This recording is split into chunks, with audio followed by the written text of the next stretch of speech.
작년 광복절이었습니다. 디지털 귀향 일부 강연을 했고 올해 다시 귀향 2부 강연을 하게 됐습니다.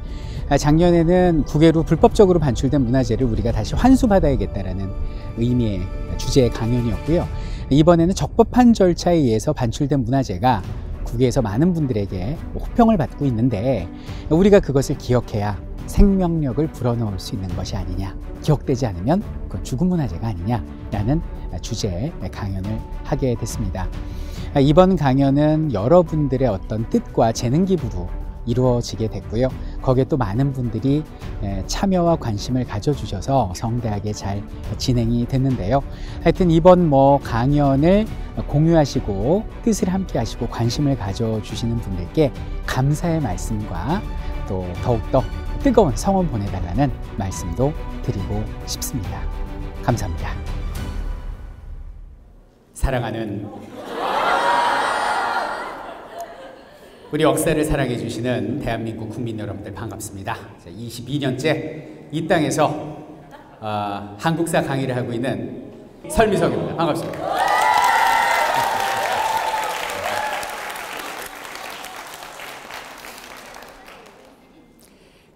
작년에 광복절날 귀향이라는 제목으로 우리나라로 다시 환수돼야 할 우리 문화재인데 이제 좋지 않은 불법적인 방법으로 외국에 나가 있는 문화재들을 다시 우리가 되찾자라는 의미에서 작년에 강연을 했었습니다.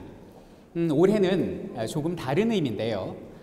우리의 문화재는 불법적인 전쟁이랄지 약탈로 해외로 반출된 경우도 있지만은 합법적인, 적법적인 절차에 의해서 외국으로 반출이 되고 또 그들에 의해서 잘 보관되고 홍보되는 그런 작품들도 있어요. 근데 이런 것들을 우리가 무조건 찾아와야 된다 이렇게 접근하기는 좀 어렵고 찾아오자라기보다는 기억하자라는 의미에서 이번 강연을 만들어 봤습니다. 지금부터 제가 할 강연은 두 첩의 병풍을 이야기할 건데요. 적법한 절차를 통해서 해외에 나갔어요. 하나는 김홍도의 작품 병풍으로서 지금 파리의 김해박물관에 소장돼 있고요. 또 하나는 십장생 병품으로서 명성황후 아시죠? 그 명성황후 고종 때 만들어진 것으로서 미국 오리건 박물관에 보관이 되어 있습니다. 그런데 우리 조상의 얼과 혼이 숨쉬고 있는 작품을 우리가 기억하지 못한다면 그 작품은 죽은 거나 다름이 없다. 그래서 그 작품에 생명력을 불어넣기 위해서 찾아오자가 아닌 기억하자라는 의미의 강연이라는 것을 미리 말씀드리겠고요. 또 하나 이 자리를 마련해 주신 분들 중에 좀 소개할 분들이 계세요. 우리 종신 기념본부, 운동기념본부에서 이 자리를 마련하셨어요. 마련하시고 또 서울시에서 또 어느 정도 후원을 해주시고 그리고 또 문화재청이랄지 여기는 고궁국립박물관에서 자리를 마련해 주시고 그리고 요것이 이제 진품이 아니고 여러분들이 오늘 감상하실 작품이 진품이 아니고 진품은 이제 파리하고 미국에 있고요. 복원품이에요. 그래서 그 복원품을 작업하기 위해서 홍익대학교에 멀티미디어과 학생들이 방학을 반납하고 또 그렇게 노력을 했거든요.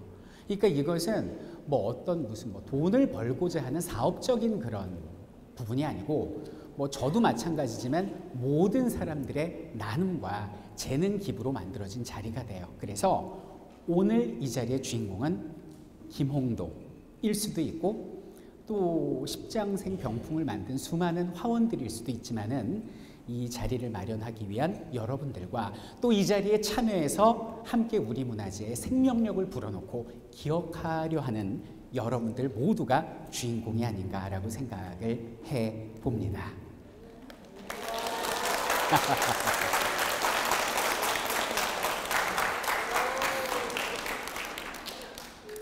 박수가 절로 나지요? 참으실 필요 없어요.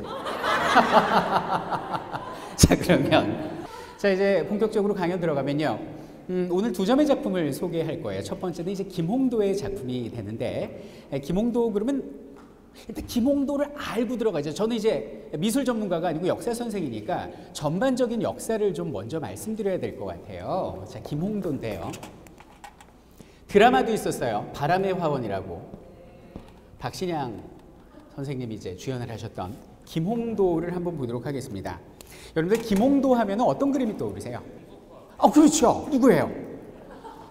이런 똑똑한 친구가 있나? 그 풍속 혹시 아는 거 있어요? 뭐 있어요? 씨름도. 잘했어요. 또 서당도 좋아. 뭐라고? 미인도 신음복이에요. 자, 수많은 풍속가로 유명한 김홍동의 작품을 좀 보도록 하겠습니다. 자, 왼쪽에 보이는 그림이 이제 서당도가 돼요. 김홍도의 작품을 보면 조선시대 후기의 서민들의 생활상을 알 수가 있는데, 자, 일단 보면은 왼쪽에 아이들이 한 무리가 있고 오른쪽에 아이들이 한 무리가 있어요. 근데 이 서당에는 양반 자식뿐만 아니라 일반 서민 자식도 함께 공부하는 모습이 조선시대 후기의 특징이거든요. 오른쪽이 양반일까요? 왼쪽이 서민일까요?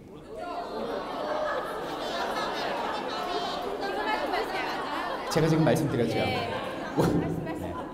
이게 어디 가서 참 아는 척하기 좋은 건데, 양반집 아이들은 도포자락이 길어요. 오른쪽이 양반입니다.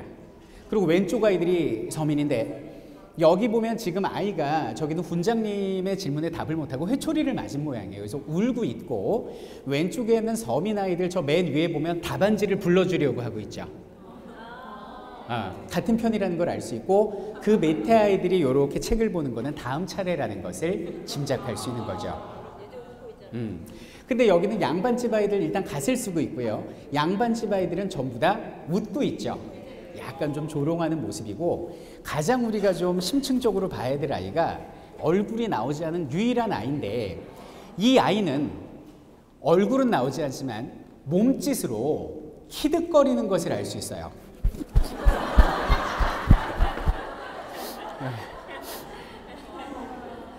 알 수가 있죠? 양반과 서민의 자제가 함께 공부하고 있는 조선 후기의 서당도입니다. 그래서 조금 이따 말씀드리겠지만 이 서당에서 공부한 서민 자식들이 성인이 돼서 서민 문화를 주도했던 그런 모습을 보이게 되죠. 자, 그리고 오른쪽에 보면 또 김홍도의 씨름이라는 작품이 나옵니다. 이것도 제가 퀴즈 한번 내볼게요. 두 사람이 지금 씨름을 하고 있는데, 한 사람이 지금 이제 다리를 쭉 뻗고 있고 한 사람은 다리가 들려 있어요. 누가 이길 것 같으세요? 역시 우리 초등학생 뭐라고요? 다리가 들린 사람이요. 박수 한번 쳐주시죠. 다리가 들린 사람이 무게중심을 잃었겠죠. 그러니까 저 사람이 지는 건데 그리고 또 다리를 쭉 뻗고 있는 사람은 팔뚝의 심줄도 장난이 아니에요. 근데 넘어가는데 어디로 넘어가는지도 김홍도는 살짝 우리에게 코드를 던지고 있습니다. 어디로 자빠질까요? 두 명 있는데. 그렇지. 박수 한번 쳐주시죠. 초등학생들이 더 똑똑해. 우리나라의 미래가 밝아요. 왜 두 명 있는 곳으로 쓰러질 것 같아요?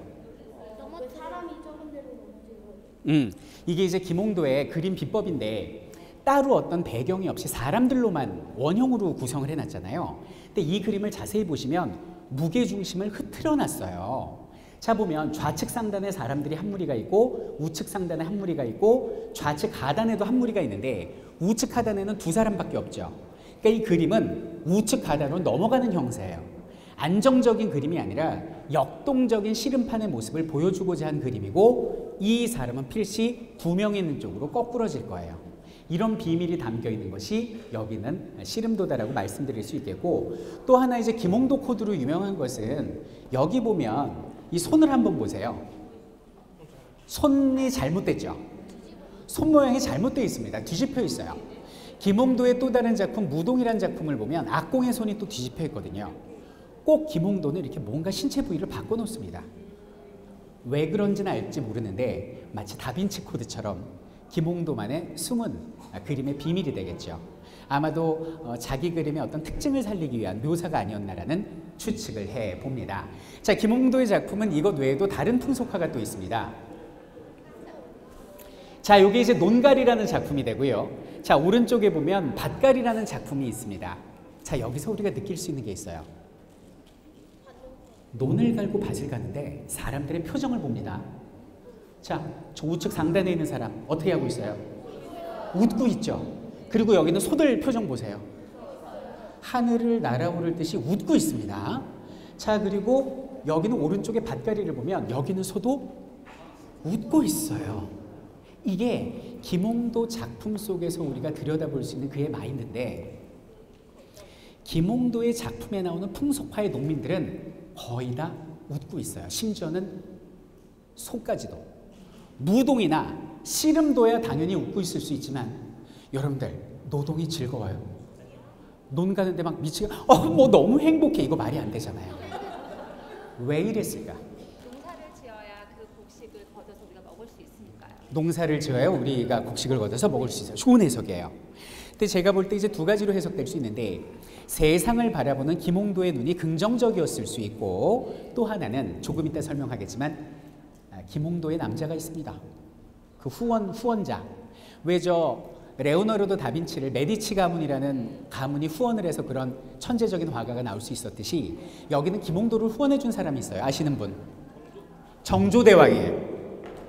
그 정조대왕은 끊임없는 행료를 통해서 백성들과 소통했던 걸로 유명하죠. 정조가 궁금했던 거예요. 홍도야, 나의 백성들이 어찌 지내는지 궁금하구나. 네가 와서 좀 그려주렴. 김홍도는 그 모습을 그립니다. 그리고 왕에게 보고하죠. 전하, 안심하세요. 전하의 백성들은 밭을 갈면서도 논을 갈면서도 이렇게 행복해하고 있습니다.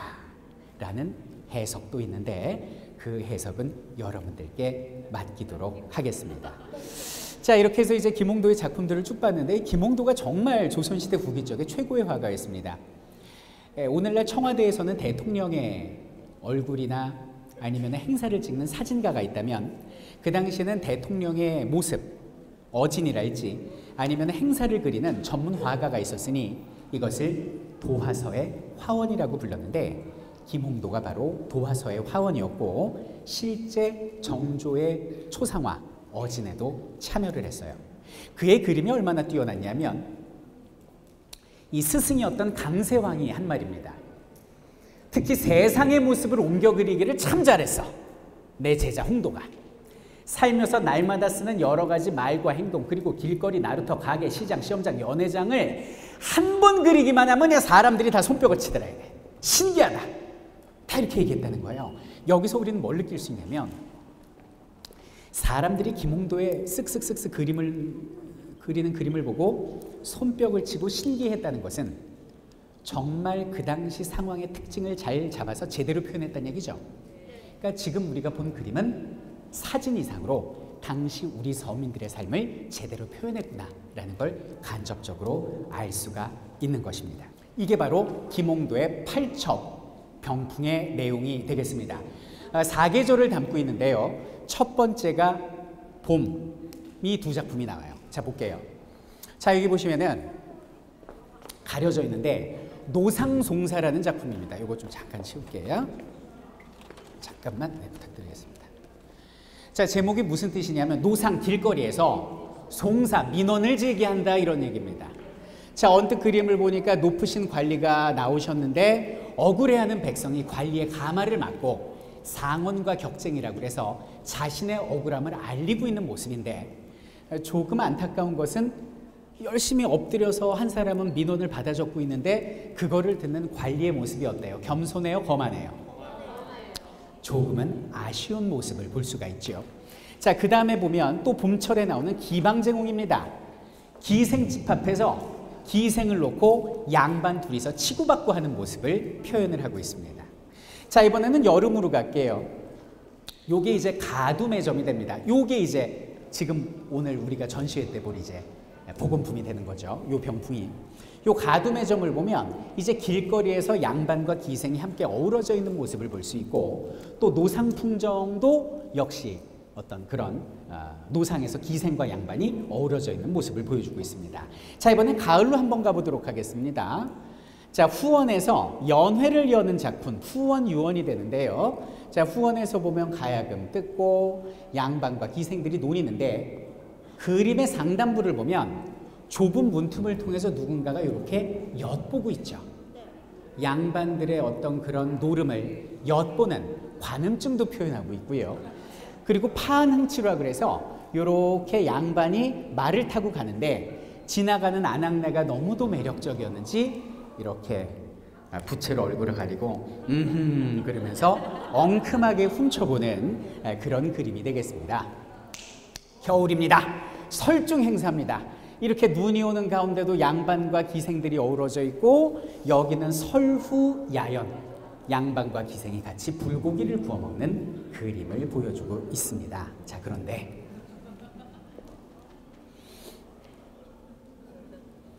김홍도는 주로 서민들의 삶을 그렸죠. 근데 여기는 병풍을 통해서 양반의 모습을 그렸거든요. 근데 기존의 서민들을 표현했던 내용과는 좀 달라요. 김홍도의 작품에서 우리의 서민들은요, 땀 흘려 일합니다. 논을 갈고요, 밭을 갈아요. 그러면서도 기뻐함을, 미소를 잃지 않고 있습니다. 그리고 오늘 소개하지는 않았지만 점심이라는 작품을 보면 모두가 모여서 노동 후에 즐겁게 밥을 먹고 있는데 유일하게 밥을 먹지 않고 있는 존재가 있어요. 아이의 젖을 물린 어머니의 모습. 뭐 이런 작품들, 가슴 후문함도 담고 있고 대장간에서 노동하는 모습, 배짜기를 하는 모습. 그러니까 김홍도의 작품 속에 나오는 서민들은 전부 다 땀 흘려 일하고 기뻐하고 행복하게 살고 있는 모습인데 김홍도의 작품에 나오는 양반들을 보니 하나같이 뭐 하고 있어? 흥청, 망청, 기생들하고 노란하고 있어요. 겉으로는 에헴하면서 훔쳐보질 않나. 그리고 관리라는 작자가 백성의 민원을 받으면서 이렇게 거만하게 떡 하고 앉아있질 않나. 이런 모습들을 통해서 김홍도는 양반 사회를 조롱하고 풍자하고 비판하는 것을 우리가 느낄 수가 있다. 이것은 당시 시대적 분위기였는데요. 조선시대 후기는요, 양반의 권위가 땅바닥에 떨어집니다. 자, 임진왜란 이전에는 양반은 이슬만 먹고 살 거라고 생각을 했는데 임진왜란이 벌어지니 제일 먼저 왕이 도망가고 뒤따라서 양반이 도망가죠. 이 나라 누가 지켰어요? 당시 핍박받던 농민들이 지키고 천민들이 지키고 유교 사회에서 탄압받던 스님들이 지켜냅니다. 여성들이 지켜냅니다. 이러고 난 다음에 임진왜란 병자호란 끝나고 나서 머리 극적거리면서 돌아온 양반들을 보고 백성들은 어떤 생각을 과연 했을까? 그리고 또 조선시대 후기 쪽에는요, 농민들이 자생적 노력으로 모내기를 활성화시켜서 경제가 엄청나게 발달해요. 그래서 양반의 권위는 떨어지고 자본주의에 싹이 트면서 쉽게 얘기해서 이제 놀부 같은 부자가 장땡인 그런 시대가 도래를 하거든요. 그래서 양반의 권위가 땅바닥에 떨어집니다. 그래서 모든 분야에 있는 문화예술인들이 자기만의 방법으로 양반을 비판했어요. 소설가 박지원, 양반전, 허생전, 호지를 통해서 양반의 위선을 비판을 하고, 그리고 시장, 잡배, 난전판에 볼 수 있는 일반 탈놀이 하는 광대들은 탈놀이, 취바리, 말뚝이, 탈을 쓰고서 양반들의 어떤 그런 부조리를 놀렸단 말이죠. 근데 여기는 김홍도는 자기가 할 줄 아는 것이 소리도 아니고 글도 아니니 그림으로써 양반 사회를 비판하고 기득권 세력의 무능을 조롱했다. 이렇게 이해하시면 되겠고, 그럴 수밖에 없었던 건 김홍도의 신분이 중인이었습니다. 양반이 아니었기 때문에 그의 눈에 비친 양반들은 부조리의 대상이었다. 이렇게 이해를 하시면 되겠습니다. 그런데 여러분들, 김홍도의 작품은요, 제가 볼 땐 그나마 당시 양반들의 위선을 어느 정도 필터 처리한, 편집한 그림이라고 생각을 해요. 당시의 양반들의 민낯을 땀구멍까지, 아주 그 자잘한 여드름까지 있는 그대로 그려낸 화가가 있어요. 누굴까요? 그렇지, 신윤복입니다. 같은 상황을 어떻게 표현했는지 김홍도와 신윤복의 차이점을 보도록 할게요. 자, 일단 여기 볼게요. 김홍도의 후원유원이에요. 후원에서의 모습입니다. 여기는 양반과 기생이 노닥거리고 있는데 누군가가 저기서 훔쳐보고 있죠. 실제 모습이에요. 근데 여기는 신윤복의 작품을 봅니다. 일단 벗고 있어요. 우리나라 그림은 이렇게 오른쪽에서 왼쪽으로 반나가는 거거든요. 자, 여기 보면 일단 우측 상단에 보이는 게 이제 여성의 가채입니다. 가채. 머리가 길죠. 자기 머리 아니에요. 자기 머리가 아니고 붙임머리인데 이걸 올리면 비행 접시가 돼요. 여기다가 놀이개를 많이 꽂을수록 이게 명품이에요. 그래서 무게가 보통 10kg가 넘어가. 그래서 영종조 때 이거 하고 다니다 목 부러져 죽은 여성의 기록이 오늘날까지 전해질 정도예요. 그 가체가 보이고. 자, 그 다음에 여기 보면 이제 보따리 든 아주머니가 있는데 젖가슴을 내놓고 다니죠. 이 조선시, 왜 그러세요, 어머니? 어머니, 네, 조금 가라앉히시고요.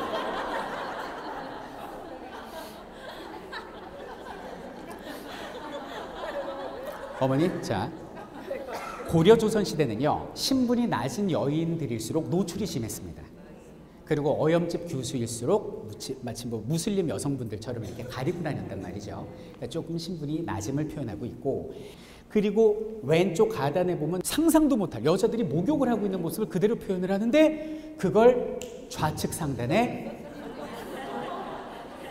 헤어스타일 보니까 직업이 뭐예요? 이게 실화냐? 이것이 실화다. 이건 필터고 이게 실화다 이거예요. 한 작품 더 볼까요? 같은 상황인데요. 김홍도는 기방에서 싸움이 났어요. 싸움이다. 기방쟁공. 자, 보면은 여기는 기생이 말리고 있고 지금 이 사람하고 막 난리가 났어요. 막 왜 싸우는지 모르죠. 기생 놓고 싸우나 보죠. 이러고 있는데, 여기 있는 신윤복의 유곽쟁공 볼까요? 일단 웃장을 까고 있습니다. 일단 벗어. 이소룡이야. 벗어요. 그리고 저쪽에 있는 사람들은 뭐 가시고 막 이 상투고 다 쥐어 뜯겨 나가 있습니다. 어느 것이 실화냐? 이것이 실화다. 그러면 같은 상황을 그리더라도 왜 김홍도는 필터를 했고 여기는 신윤복은 있는 그대로를 그렸을까? 그것은 김홍도는 가진 자였고 신윤복은 잃을 게 없는 자였기 때문이에요. 김홍도는요, 왕의 어진을 그린다니까요. 비록 신분은 중인이지만 당대 최고의 화가로서 명예와 어느 정도의 부를 갖춘 사람이었어요. 근데 여기는 신윤복은 뭐 기록이 전혀 없어요. 아버지가 신한평이라고 도와서 화가 김홍도를 삼춘 정도로 불렀을 것이다 라는 기록만 있지, 그의 기록은 그림밖에 없거든요.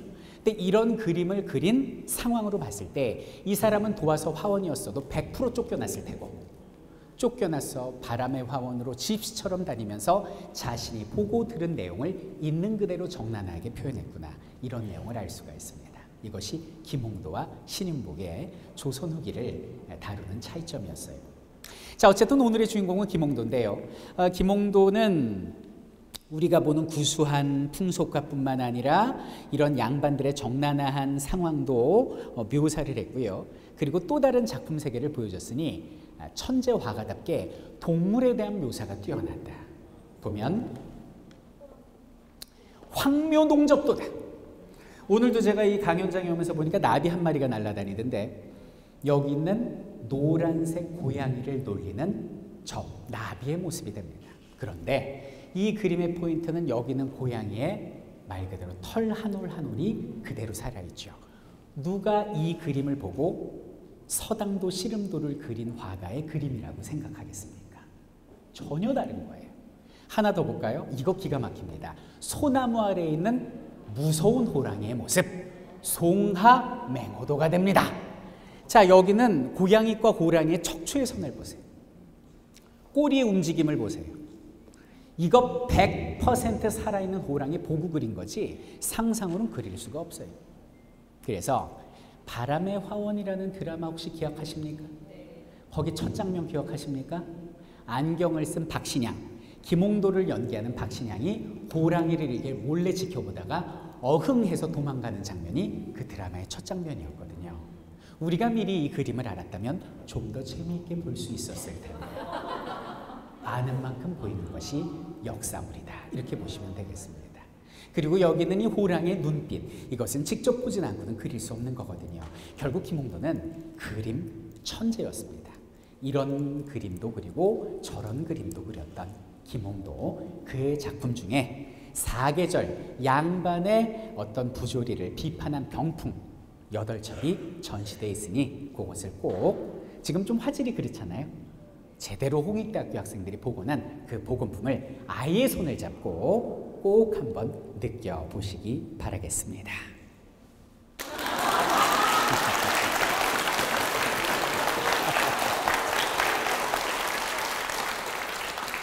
자, 이제 두 번째 작품입니다. 미국의 오리건주의 박물관에 있는 십장생 병풍이 되겠습니다. 이 병풍은요, 여러분들이 이제 제 강연 끝나고 아이의 손을 잡고 감상을 하시겠지만은 이게 만들어진 시기가 명확합니다. 아까 그저 사계도 풍속도는 정확한 시기는 모르잖아요. 뭐 정조 때 뭐 이 정도로만 아는데, 이건 시기가 확실한 것이 고종의 부인 명성황후 시절 1879년에 만들어진 것이 여기는 십장생 병풍이 되겠습니다. 이 그림은 왜 만든 거냐면, 그렇죠. 그러니까 고종의 부인이 명성황후인데, 이 당시 중전은 아들을 낳아야 되잖아요. 대를 이어야 되는데 첫 번째 아들이 잘못됐어요. 그래서 명성황후가 굉장히 이제 좀 충격을 받았죠. 그런 상태에서 난 두 번째 아들이 훗날 왕이 되는 순종이 되는데, 이 순종이 어렸을 때 천연두에 걸린 거예요. 옛날에는 호암 마마를 되게 조심해야 했어요. 호랑이가 물어가고. 마마가 뭔지 아세요? 천연두, 홍역 이런 것들을 합쳐서 마마라고 부르는데, 우리 어린이들은 모르겠지만 과거에 뭐 조선시대 사람들은 엄청나게 무서운 병이었어요. 지금은 멸종했습니다. 여러분들 그 신세대와 구세대를 나누는 기준은 뭐 여러 가지가 있겠지만 어깨를 보면 알 수 있을 것 같아요. 뭐 신세대, 구세대 나누는 기준은 많아요. 예를 들면 자, 저 국민학교 나오신 분 손. 저 포함 구세대예요. 김영삼 대통령 때까지 국민학교였습니다. 초등학교 나오신 분 다니시고 계시죠? 이분들은 신세대가 되고, 어깨에 불주사 자국 있으신 분들, 저를 포함해서 이분들은 구세대가 되고, 어깨에 아무 자국도 없는 분들, 어깨에 불주사 자국이 있어요? 아버님, 불주사 자국 있어요? 네. 아버님. 저 11살이에요. 요즘 이제 기술이 좋아서 흉터가 안 남죠. 근데 그 불주사 자국이 여기는 마마 예방 주사에서 시작이 된 거고, 조금 전에 제가 말씀드렸던 그 정조 때 그 김홍도의 후원자가 정조였잖아요. 그 정조의 남자 중에 정약용이라고 있었습니다. 그 사람 별명이 산미예요, 산미. 눈썹이 3개다. 오늘날 래퍼들처럼 눈썹 이 2개가 없어요. 스크래치가 나가지고. 이유가 뭘까요?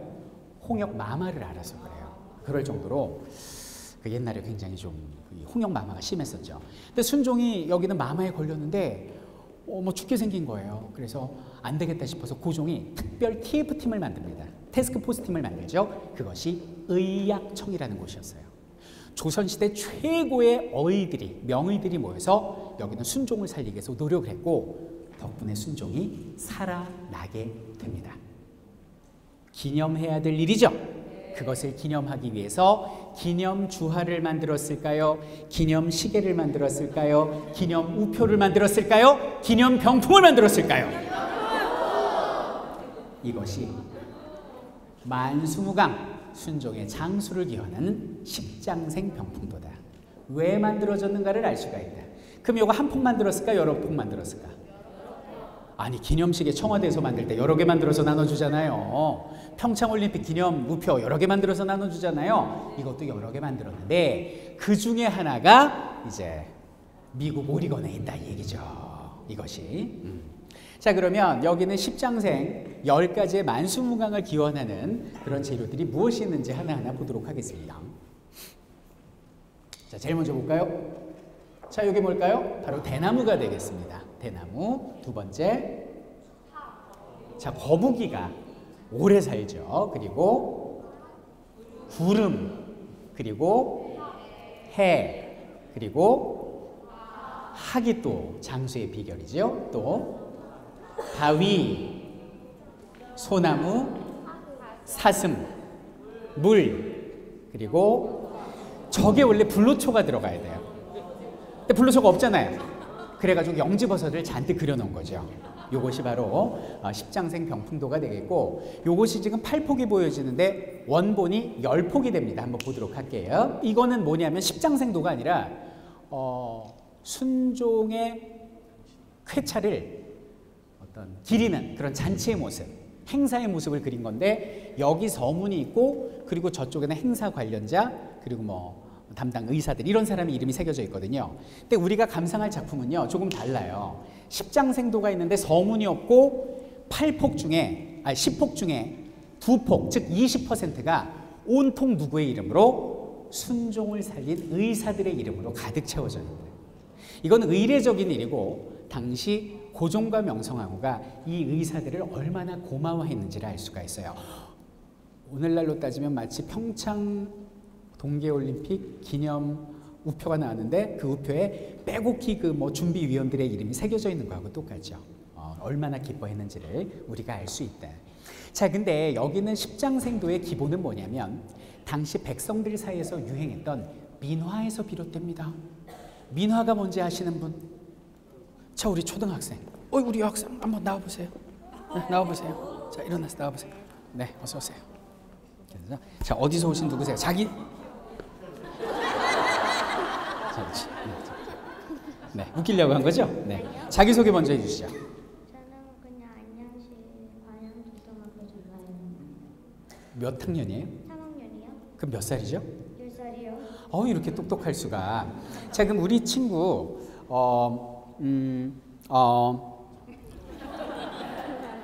그 민화가 뭔지 아세요? 백성을 그린 그림이에요.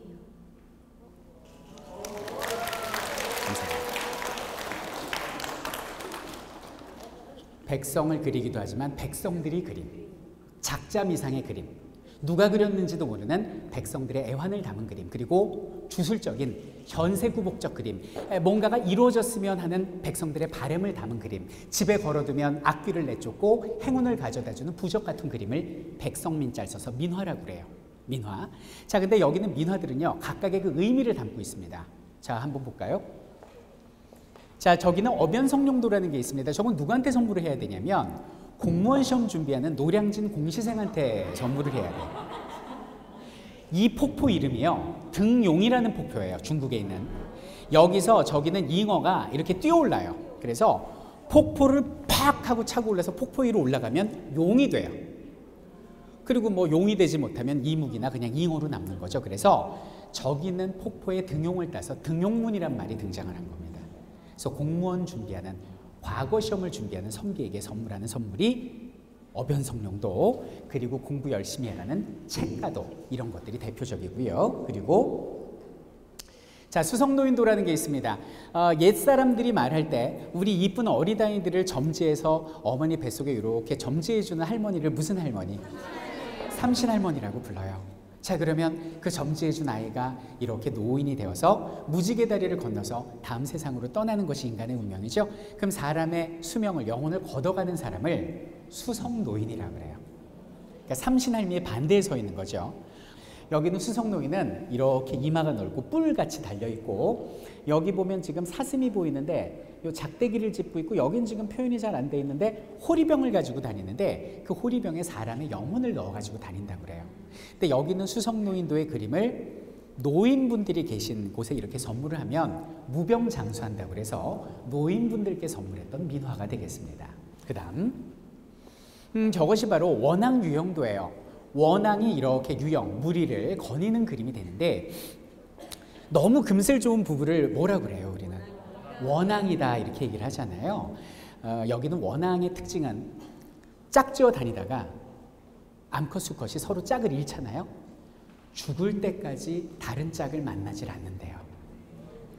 물론 저는 믿지 않아요. 네, 하지만 뭐 그렇다는 거예요. 그래서 여기는 원앙유형도는 새로 이제 혼례를 하는 젊은이들 집에 주고, 그리고 여기 보면은 이제 연지원앙도 이런 곳들이 어떤 혼례하는 게 있고, 마지막 작품을 보면 요게 이제 제가 그린 그림이에요. 저는 그림 그리는 걸 좋아해가지고 민화 전시회도 가까운 인사동에서 한 적이 있었는데, 요것이 이제 호작도가 되겠습니다. 그래서 여기 보면 호랑이는 우리 민족과 관련돼 있어서 무섭기도 하고 때로는 귀엽기도 하죠. 우리 평창올림픽 마스코트, 88올림픽 마스코트가 다 호랑이가 들어가 있잖아요. 그래서 때로는 산신령의 모습으로, 때로는 이렇게 귀여운 우리의 친구로 많이 등장을 하는데, 자, 그래서 잠깐만요. 3초를 쉬어야 박수를 쳐야 돼요. 2초 쉬었어. 2초. 자, 오늘 우리는 김홍도의 작품과 여기 있는 또 그리고 십장생도 두 가지 작품을 통해서 많은 이야기를 나눠봤는데요. 저는 그렇게 생각해요. 비록 우리가 매일 볼 수 있는 장소에 있지는 않지만은 우리 선현들의 삶의 모습과 혼이 담긴 작품들이 프랑스와 미국에서 많은 세계인들한테 우리의 어떤 문화를 알리고 있지 않습니까? 그러니까 이것을 우리가 기억해야지 그것이 생명이 담긴 것이지 우리가 기억하지 않으면 누가 기억하겠습니까? 요 의미 하나 전달해 드리고 싶고 또 하나는 뭐냐면 지금 우리의 삶은요. 저들의 삶과는 달라요. 자, 지금 과거와 현재와 미래가 맞닿아 있는 접점에 우리가 서 있는데 우리의 숨쉬는 삶은 100년, 500년 뒤에 우리 후손에게 그림 그리고 어떤 그런 기록을 넘어서서 각종 매스미디어를 통해서 남겨질 거예요. USB의 동영상일 수도 있고 아니면 어떤 프로그램일 수도 있고 3D, 4D일 수도 있어요. 그러면 100년, 500년 뒤에 우리의 후손들은 오늘날 우리의 시대와 오늘날 우리의 삶을 과연 어떻게 평가할까? 우리는 그들에게 어떤 교훈을 남겨줄 수 있을까? 그것을 다시 한번 가슴 깊이 생각해보는 의미 있는 시간이 되었으면 좋겠습니다. 역사는 미래입니다. 감사합니다.